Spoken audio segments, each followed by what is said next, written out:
On voit que la Côte d'Ivoire emprunte beaucoup pour investir et développer le pays. Cette dette augmente. Devons-nous, nous jeunes, nous inquiéter pour notre futur? Ou bien est-ce que cette dette est assez bien gérée pour nous garantir un avenir meilleur? Madame la ministre, sincèrement, nous jeunes, nous avons peur. Merci Madame la ministre.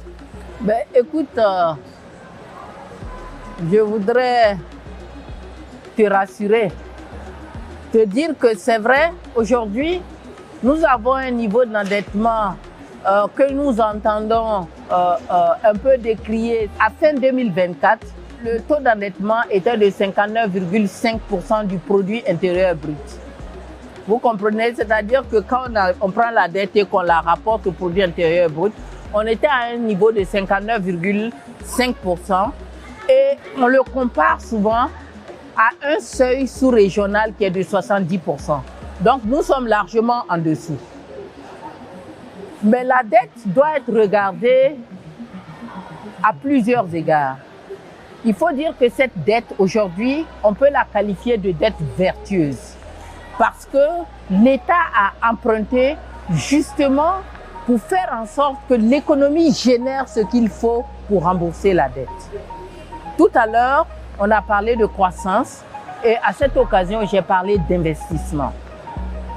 La dette de la Côte d'Ivoire a servi justement à mettre en place toute cette infrastructure que vous voyez, l'école, les universités, les routes, l'énergie.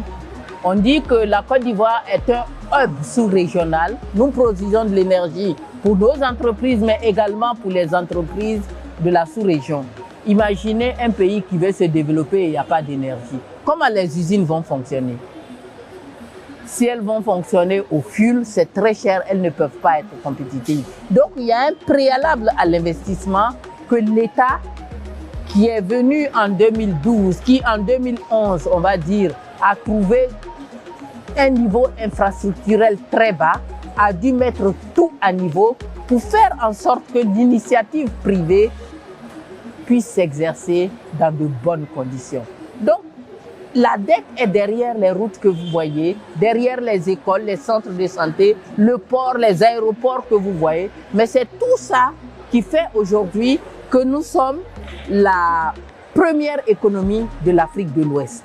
L'État a créé tout un écosystème pour que la dette soit gérée. Il y a d'abord un comité interministériel ou un comité ministériel de gestion de la dette. Moi, je fais